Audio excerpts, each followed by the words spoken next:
Apocalipse 5:10. Todos.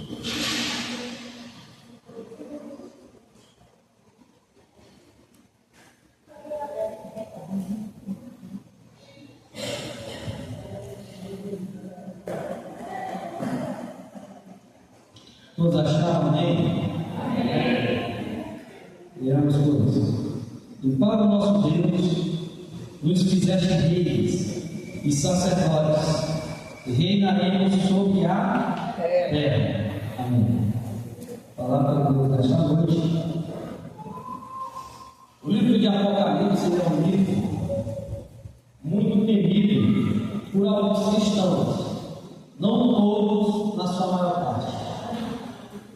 Ele é um livro de suma importância, e por que não falar que ele é um livro da nossa consolação?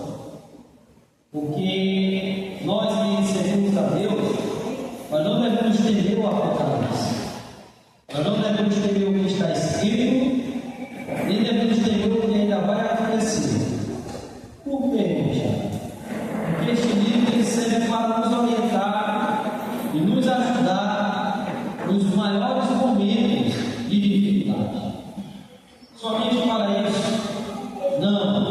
E também para cada dia pensarmos o real motivo por que nós estamos aqui. A filosofia, de forma muito genérica, geral, você vai ver que ela faz algumas perguntas: quem nós somos, para onde nós estamos indo, de onde nós viemos e assim sucessivamente. E alguns cristãos têm dificuldade em responder essas perguntas. O texto que nós acabamos de ler, do capítulo 5 de Apocalipse, versículo 10, ele foi escrito por João em um contexto muito conturbado. O evangelho já estava sendo perseguido de forma exagerada. Alguns apóstolos, ou a maior parte, já estavam mortos. João foi lançado na ilha de Patmos, colocaram ele no caldeirão fervente. Ele saiu de lá com vida. De todos os apóstolos, João foi o único que morreu de velhice. Nessa ilha de Patmos tinha várias bestas feras, animais selvagens, agressivos demais. Mas mesmo assim, João permaneceu firme e convicto, porque a fé de João estava embasada em Deus. E a nossa constância do Evangelho, ela revela onde a nossa fé está embasada. Não só revela a nossa fé como está embasada, como revela como ela foi consolidada. E uma fé consolidada, ela é consolidada por princípios absolutos, princípios morais de Cristo, princípios que os valores morais que entendemos como certo, muitas das vezes são desconstruídos para implementarmos e agregarmos os valores de Cristo na nossa vida. Não é o que eu vejo como certo, é o que Cristo vê como certo que deve reger a minha e a tua vida. Não é a forma como eu vou conduzir isso que eu vejo que está certo, é a forma como o Evangelho estabelece como eu devo conduzir o rebanho de Cristo, a minha casa, a minha empresa e os meus estudos. Os irmãos estão entendendo, amém? Amém. E João, em todo esse contexto, guardando esses princípios, ele foi parar em uma ilha para ser morto. Lá ele não conseguiu ser morto. Nesse momento, Nero, na sua loucura e no seu apogeu de tolice e babaquice, já havia incendiado uma boa parte dos bairros do Império Romano e colocado a culpa nos cristãos. Nero era uma pessoa extremamente doente, ao ponto de a história relatar que quando a sua esposa faleceu, a qual ele amava muito, ele viu um jovem com a fisionomia da sua esposa, somente um perfil de rosto, e ele se agradou por aquele jovem. O que é que ele fez?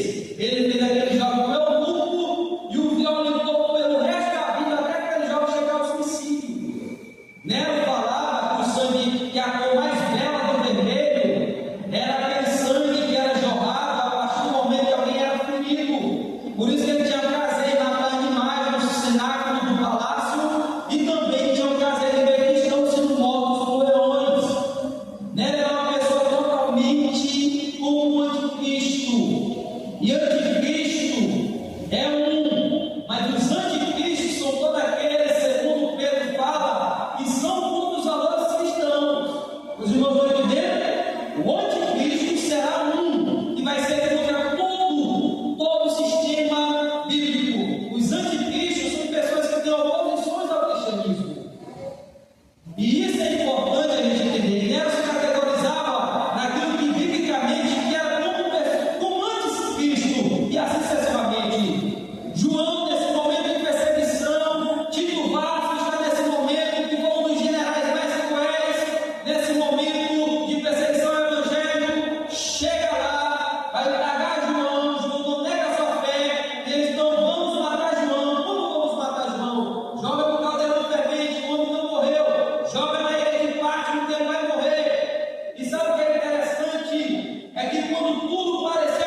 Estava eu na ilha de Patmos, quando eu ouvi uma voz de muitas águas, e eu me virei para olhar para ele.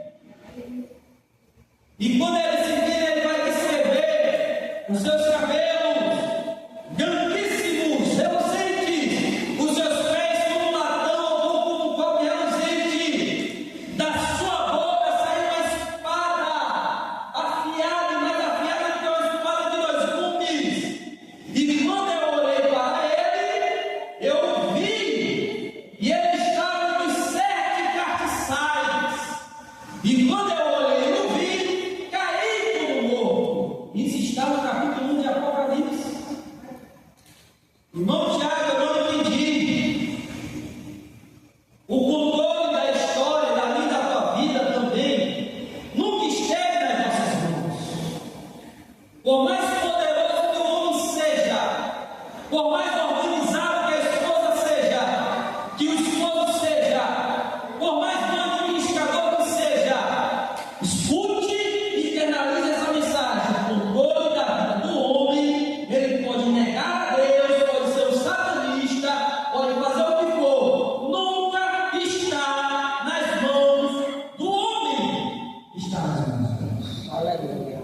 A história ela vai ser regida por Deus de forma direta e não diretamente, como muitos pensam. Tudo está nos projetos de Deus, na soberania de Deus. Por isso, e nós não devemos nos alarmar, não devemos nos desesperar. João, em um momento caótico, viu que Nero queria colocar um ponto final, mas Cristo colocou uma vírgula e deu continuidade à história de Jesus. Aleluia. E ele descortinou, irmão. Ele abriu aquilo que ele não abriu para ninguém, somente para João, que foi o futuro que está reservado para a igreja.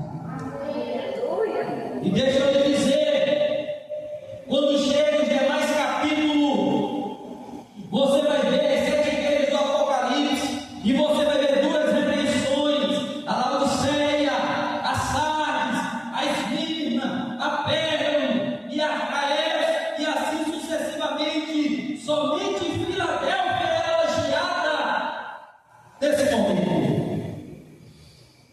Aí você pergunta, Tiago, o que são os 7 castiçais? Cristo está no meio da sua vida.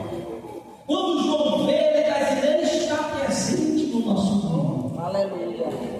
Porque Deus se apresentou desta forma, que ele está entre os 7 castiçais, para mostrar: João, a igreja está sendo perseguida, mas eu estou lá no meio. Eu ainda permaneço. Eu sou, eu caminho entre o meu povo. Porque não é a circunstância que vai reger se Cristo está ou não na situação.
Bíblia diz que ele foi arrebatado e tomado pela sua mão.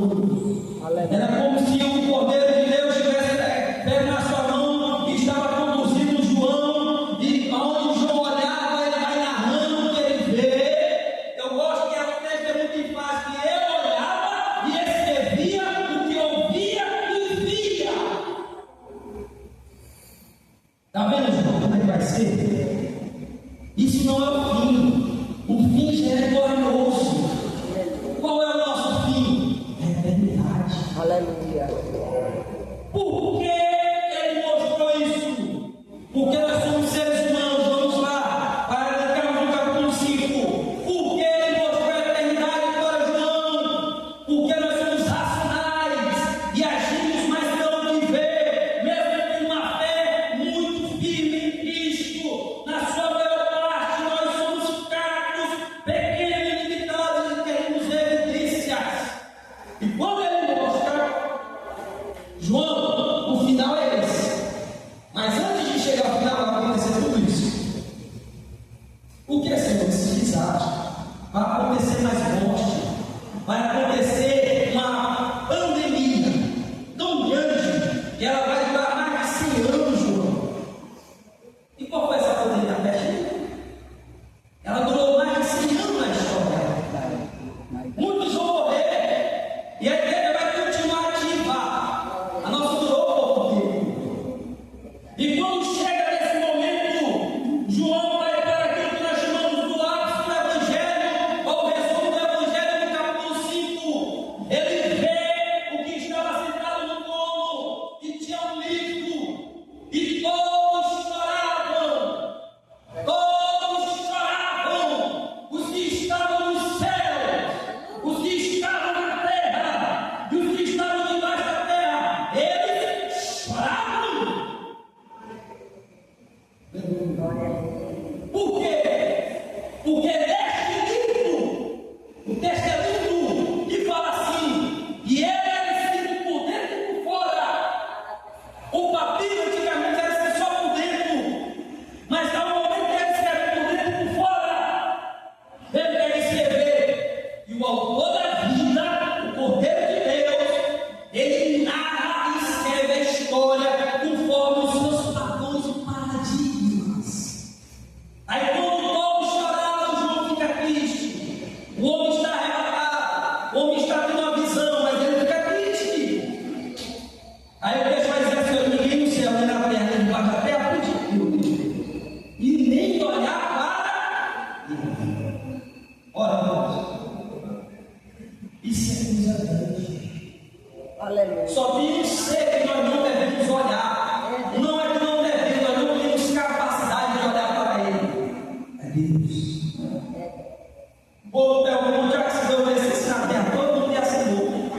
A igreja, todo mundo ia morrer. Porque ser crente não anula a nossa natureza pecaminosa. E não anula a pecaminosidade da terra. Aí o autor vai falar assim: e eu chorava muito, porque ninguém for achado digno de abrir o livro, nem de o ler, nem de olhar para ele. E disse-me um dos anciãos: não chore, eis aqui o leão da tribo de Judá, a raiz de Davi, que venceu para que o livro de Isaías 7. Ele venceu para mim o livro, não só, mas diz a Deus esquecido. Ele não usava o superlativo para dizer que este livro estava extremamente selado e fechado por aquele que pode abrir, que é Deus. E no Tiago, o que é que Apocalipse nos mostra? Vamos agora entrar no texto. Quando o autor é João, os estudiosos dizem que João não foi o autor, ele foi o amanuense. Amanuense é o escritor, o autor é o próprio Deus ditando a ele, literalmente. Então, nós podemos chamar de próprio Espírito Santo foi o autor. E os demais, ele direcionou e inspirou. Amém? E aqui ele vai dizer: chorava, e veio no livro da destra que estava sentado com, e havendo no livro os 4 animais, os 24 anciãos, encostaram-se diante do cordeiro, tendo todos eles armas.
da minha e da tua vida, que nós pensávamos que tudo estava nas nossas mãos. Eu tive vários momentos que pensei que eu tinha o poder de controlar, e nós não temos. E a gente ia para o Evangelho e falava: Jesus é muito perfeito, cara. É muito perfeito, é imbuído em todas as características de algo tremendo. E quem pode nos ajudar sempre no momento de dor? Nós temos muitos conhecidos. Uma vez eu estava andando na avenida com um grupo de amigos, aí eles contaram 5 pessoas que falaram comigo. Eu falei: não, senhor, eu fui vendedor ambulante, eu conheço muita gente, era vendedor de roupa. Mas sempre que as pessoas não conseguem nos ajudar, nós recorremos a quem verdadeiramente consegue nos ajudar. Quando eles choram, eles não estão chorando por uma questão insignificante, eles estão chorando pelo futuro da humanidade, pelo fim de todas as coisas. Eles estão dizendo: quem é digno de abrir? Quem é digno de reger a humanidade? Quem é digno de amar, mesmo sendo caído pelo pecado, vilipendiado, negado, maltratado pela maneira de viver de um povo que ele resgatou? Quem é digno de estender a mão, mesmo sendo totalmente contrariado? Eles estão dizendo assim: quem é digno do céu e da terra de amarelo que matava cristão? Porque hoje a igreja não tem mais essa dor, na sua maior parte. O cara matou, tem que morrer. É porque é a justiça. Nós não temos pena de morte aqui. É diferente, irmãos, caso alguém aqui na minha residência eu reagir. O cara matou, tem que pagar. Mas ele ainda tem direito ao ouvir o Evangelho ser salvo. Irmão, os seres viventes, por que o Senhor está falando assim, meu Tiago? Para mostrar o que é a santidade divina. Se os anjos viessem anunciar o Evangelho, eu não estava aqui hoje, nem você. Por quê? A gente negou a Cristo. Vamos embora ser dele? Não, hoje não.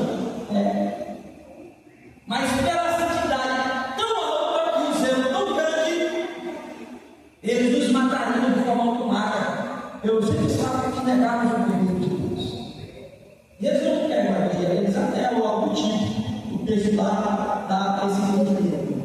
Aí eles choram, porque aqui vai estar o ápice da história. E eu torno a repetir o que falei na EBD. O nosso Deus, ele não indica adoração. O nosso Deus, ele não é carente de louvores. O nosso Deus, ele não é carente da nossa atenção. O nosso Deus, ele não é dependente emocional da gente. Ele não precisa dos anjos. Ele não precisa dos serafins. Ele não precisa dos querubins. Antes de existir, ele era e se relacionava entre si, entre o Pai, o Filho e o Espírito Santo. Ele é autoexistente e autossuficiente. Glória a Deus. Aleluia, Jesus. Quem precisa dele somos nós. Quem é digno de abrir o livro? E ele chorava, e chorava muito. E deixa eu lhe dizer, como é que nós estamos em relação a ele?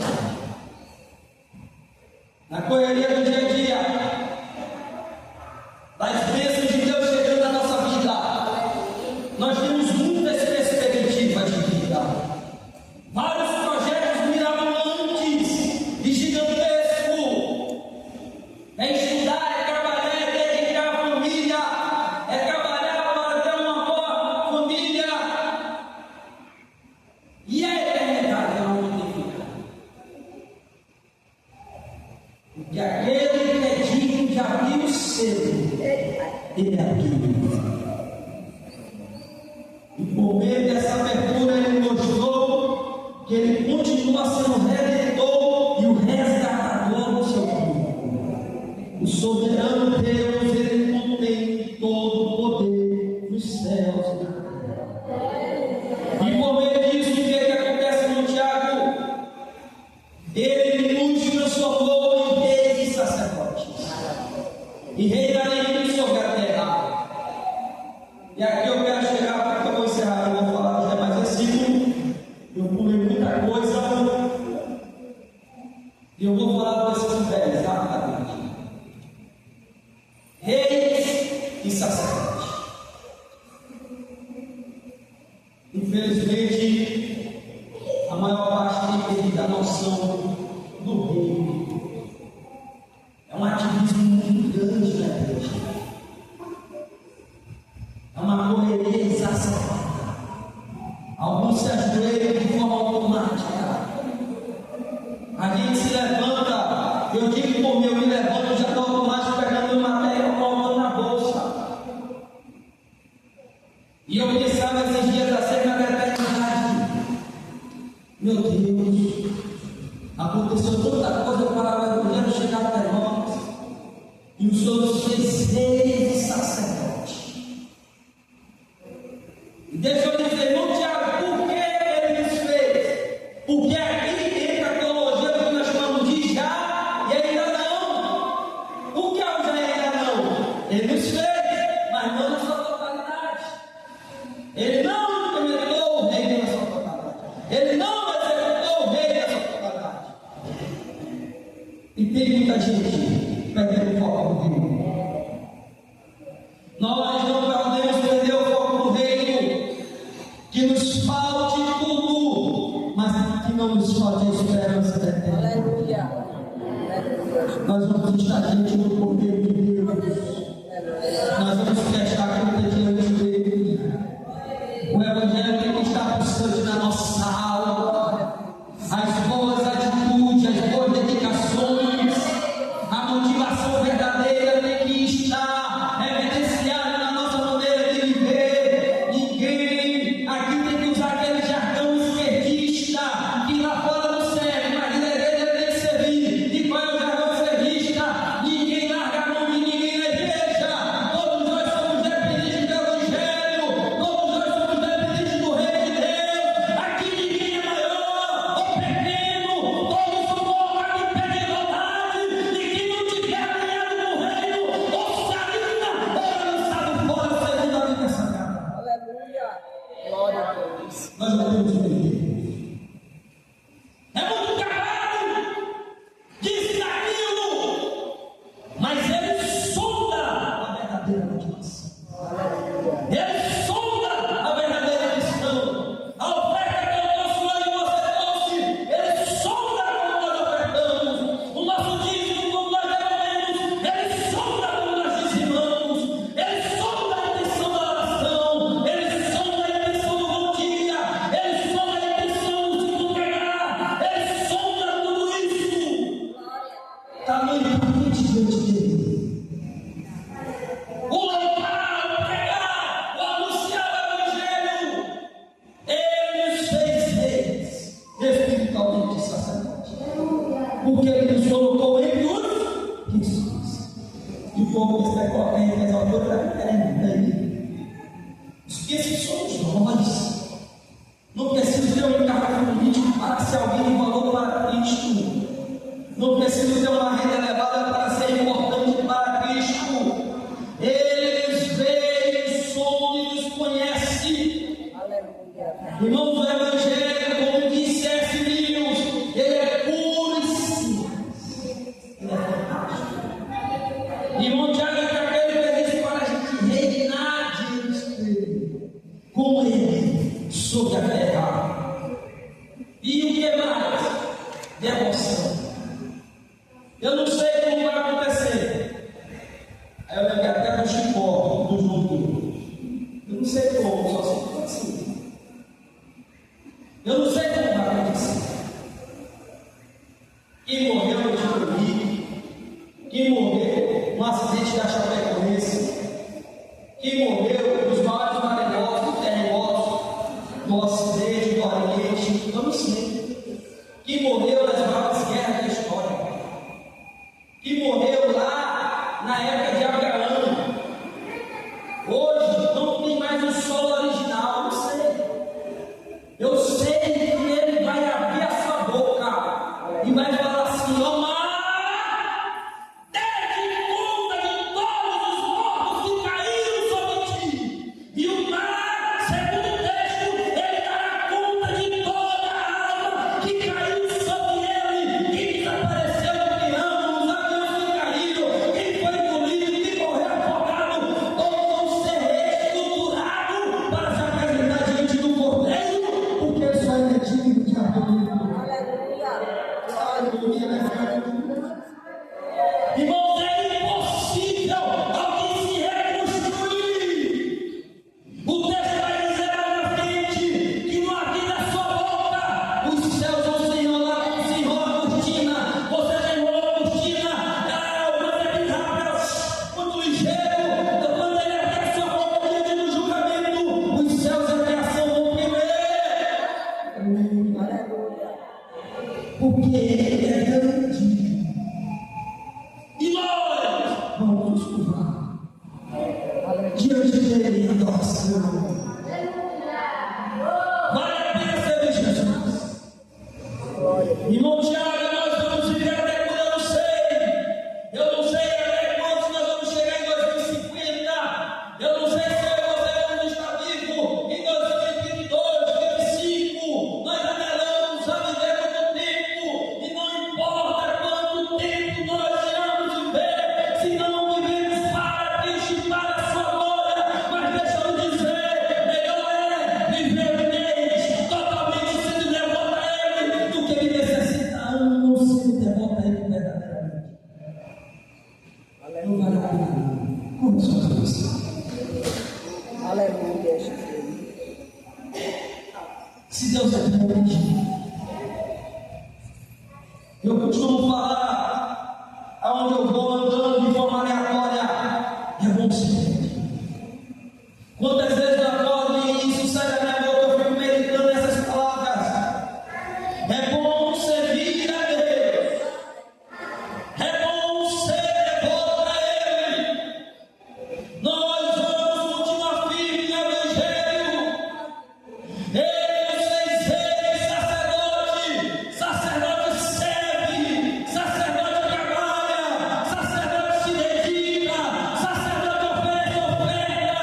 Hoje nós não precisamos matar animal, mas nós precisamos oferecer o nosso culto racional, puro, santo e agradável a Ele. Aleluia. Oh, Cordeiro de Deus, nos ajuda, Pai. Nos ajuda a continuarmos firmes no Evangelho. Nos ajuda, Deus, a acreditar nas tuas palavras de forma soberana. Aleluia, ajuda o meu irmão e a minha irmã. Oh, Cordeiro de Deus, nos ajuda a olhar para o fim dos tempos e vislumbrar o Cordeiro reinando por toda a eternidade. Já nós vamos chegar em um período conturbado no ano que vem, que é o período eleitoral, em política em âmbito nacional e estadual. E Deus da glória, que nós iremos continuar tendo nas verdades absolutas, independente de quem chega ou sai do poder. Isso não vai reger a nossa fé cristã, isso não vai decretar o nosso futuro como servo de Deus. Pelo contrário, Jesus, enquanto Nero estava no poder, a igreja só crescia. Mesmo morrendo, os cristãos cresciam de forma mais do que as mortes dos mesmos. Ajuda, Senhor, a gente a chegar no céu. Ajuda, Senhor, a gente a não largar a mão do nosso irmão, daquele mais necessitado, daquele mais carente.